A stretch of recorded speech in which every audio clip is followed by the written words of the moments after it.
Coming up on the Paper Talk today, we'll be looking at some potential outgoings. What is happening with Amad Diallo? What's happening with Mason Greenwood? And also, we've been linked with some players too. Are Manchester United going to go turbo in the January transfer window, or could loan moves be the key? Let's get into it.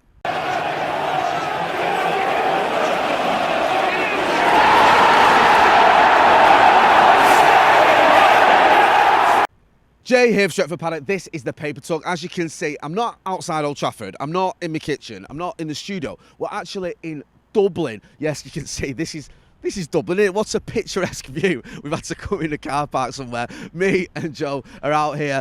Had a great show last night, great night last night, meeting all the United fans from Dublin, Wes Brown. It was just fantastic. Webby was there as well. So big thank you to all the Dublin fans who came to see us. We absolutely loved it, and we'll be back again very soon. We do love coming to Dublin. Loads of stories to get through, so we'll crack on. Make sure you are hitting like, share and subscribe to the channel. Right, a couple of stories doing the rounds this morning. First of all, Mason Greenwood. This is in the Manchester Evening News, and it looks like it's come via the Sun. Hashtag don't buy the Sun. It says that Barcelona are looking at Mason Greenwood. Greenwood obviously doing quite well at Getafe. We know why he's in Spain. We know why he's not playing for Manchester United. It isn't about his ability. We know the ability the kid has got. It's other reasons, and it looks at one point like he was going to be coming back into the first team at Manchester United.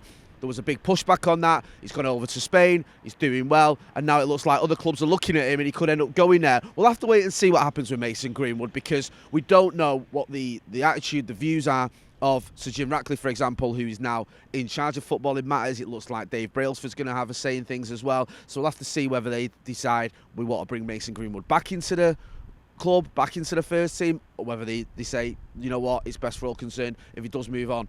But Barcelona looking at him, so maybe that is a potential move on the horizon, one to keep an eye on, of course. Other news as well, in terms of bringing players in, it seems that loan moves may be the best option, or most likely option, for Manchester United this transfer window. We keep hearing, don't we, conflicting reports. It's like, oh, United could be in for this player, United could be buying this player. Actually, United might not have much money to spend, and most of the reports seem to indicate the latter, that we don't have a lot of money to spend in this January transfer window, and that loan moves are going to be the key. Now, Dames Sef on Sky Sports has said that United might have to do what we did last season, and that's bring in loan players. You remember last season, obviously, we brought in Wout Weghorst from Besiktas. We've also brought in Marcel Sabitzer, and I think we got, at one point we had Dubravka from Newcastle, and then we went and got Jack Butland. Like, we just made loan moves, and it might be the case this time around as well, which isn't what you want to hear as a United fan, because if you're like me, you love great big shiny new signings.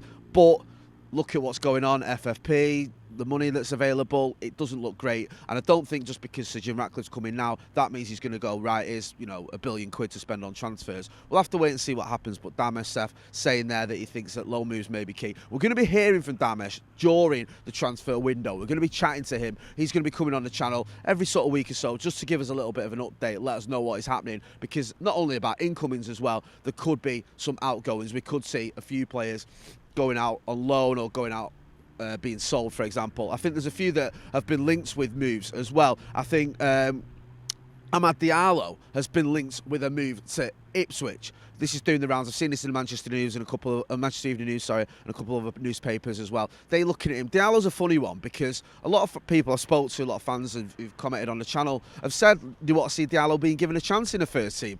Everyone's a little bit unimpressed, aren't they, with Anthony, for example. Everyone's looking at the fact that Jadon Sancho just doesn't look like he's anywhere near getting into the first team for obvious reasons. So is Diallo an option? Had a very good loan move, didn't he, at Sunderland last season. So people saying, well, why couldn't we bring in Amad Diallo, at least give the kid a chance? But I don't know.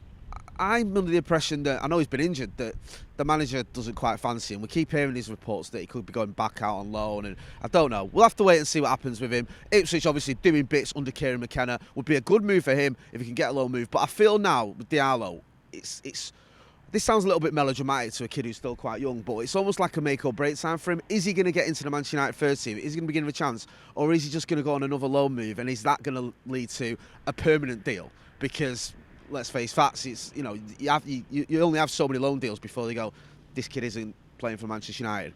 One player who might not be playing for Manchester United over the coming weeks is Andre Onana. He's obviously going to the AFCON with Cameroon. Now, I think this is according to ESPN. He's going to have talks. This is, again, via the Evening News, but it's come, I think, originally from ESPN, that he's going to have talks with the Cameroonian FA about potentially delaying his move so he can play in the FA Cup against Wigan. Now, if Cameroon get to the final of the African Cup of Nations, if they go all the way, I think Andre Onana can miss up to 6 games. Now, he's had his detractors this season, Andre Onana, and let's not sugarcoat it. In the Champions League, he was pretty dreadful. I'm not going to lie to you. I think there's a case to be made that he more or less cost us our chances of going anywhere in that competition. But I've been impressed with some of his performances. I think he's a player that has the ability to shake off mistakes and still put in a performance. We saw it the other night against Aston Villa. I think there's a debate going on. Could he have done better for the first goal, whatever? But regardless of that, in the second half, that save that he made in the second half, I think was a fantastic save. It kept us in the game, and he is a player that we've seen lately better performances from him, solid performances from him, some very good saves. So I don't want to see Andre Onana missing lots of football matches for Manchester United. And also, we don't know much about the other kid behind there. Is he any good? I don't know. So we'll have to wait and see. But Andre Onana could miss up to 6 games. It's one of those, isn't it, where it's just part of the course. You get someone who's representing their country in the African Cup of Nations, you're going to miss him for a few games. And I don't hold any grudges or think you can criticise a lad for wanting to go and play for his country. We wouldn't criticise an English player if they wanted to go and play, for England, and that ended up costing him games for Manchester United. You remember when Marcus postponed his operation so he could play in the Euros? And I think a lot of people understood that, because you only get these limited amount of chances to play for your country in major competitions. Just a couple of other ones as well. Serhu Guirassy, the kid from Stuttgart we've been linked with, who's in a bit of a purple patch in it. I always lose track of it. It's something like 18 goals in 14 games or something daft in the Bundesliga. Well, according to the latest reports, it looks like he could be heading to Spurs. He was heavily linked with Manchester United because he's got a relatively low buyout clause.